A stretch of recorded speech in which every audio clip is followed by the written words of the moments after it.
अध्यात्म ज्योतिष के तमाम प्रिय दर्शकों का आज के हमारे बेहद खास कार्यक्रम में बहुत-बहुत स्वागत और अभिनंदन।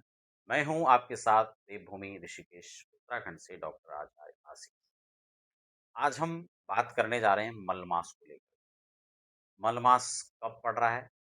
मलमास में क्या चीज़ें करनी चाहिए, क्या नहीं करनी चाहिए? किन चीज़ों में मलमास का विचार किया जाता है?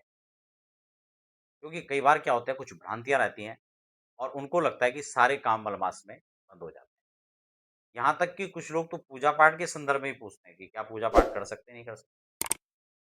नए दर्शक हैं तो फटाफट चैनल को सब्सक्राइब करके आगे बढ़ें, ताकि आने वाले समय में भी आपको ऐसे ही प्रामाणिक जानकारियाँ सटीक रूप से प्राप्त तो मलमास की अवधि को सबसे पहले समझें। इसके लिए हमें ये समझना भी ज़रूरी है कि मलमास होता क्या है? मलमास की जो अवधि है, वो लगभग 3 साल के बाद आता है और भागवत शास्त्र, भागवत महापुराण के हिसाब से हम देखें, तो मलमास में भगवान श्री हरि ने ये मलमास एक अतिरिक्त मास बनाया था। क्यों? क्योंकि हिरण्यकश्यप का वध इस समय में हुआ। हिरण्यकश्यप के बारे में भागवत जी के सप्तम स्कंद में आता है प्रहलाद जी का चरित्र। और उसी प्रहलाद चरित्र में ये बताया गया है कि भगवान श्री हरि के परम भक्त प्रहलाद जी महाराज को जो है उनके पिता के द्वारा अनेक प्रकार की प्रताड़नाएं उनको दी गई। तो उस समय भगवान नरसिंह जो है खम्मन से प्रकट हुए थे और 12 महीने के अंदर वो हिरण्यकश्यप मर नहीं सकता था। इसलिए भगवान ने अधिक मास बनाया, मलमास बनाया और उसी मलमास में इसका वध।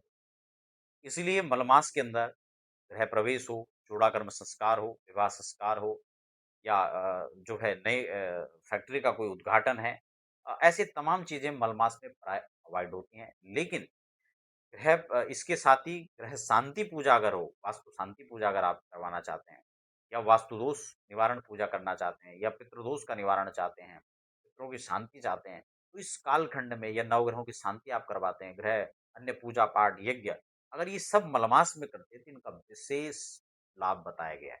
यानी ये विशेष शुभ होते हैं। अगर आप इस कालखंड में नारायण बलि कराना चाहते हैं अपने पितरों के लिए, त्रिपिंडी श्राद्ध है, पिंडदान करना चाहते हैं, तीर्थ यात्रा करना चाहते हैं, तीर्थों में आप किसी विशेष प्रयोजन से अपना पूजा पाठ, यश, कीर्ति, विजय, धन, लक्ष्मी इन चीज़ों के लिए करना चाहते हैं, तो आप इस कालखंड में कर सकते हैं। लेकिन नए प्रतिष्ठान खरीदना या किसी इस प्रकार के जो गृह प्रवेश, चूड़ाक्रम, मुंडन, विवाह आदि, ये काम आप नहीं कर पाएँगे।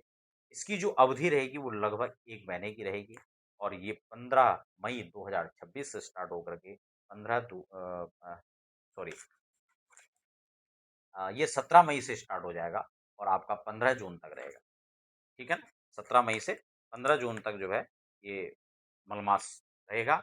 लेकिन कौन-कौन से कार्य नहीं करने वो मैंने आपको बता दिया। दैनिक पूजा-पाठ ये सब आप कर सकते हैं और बस बाकी अन्य काम आप यथावत कर सकते हैं।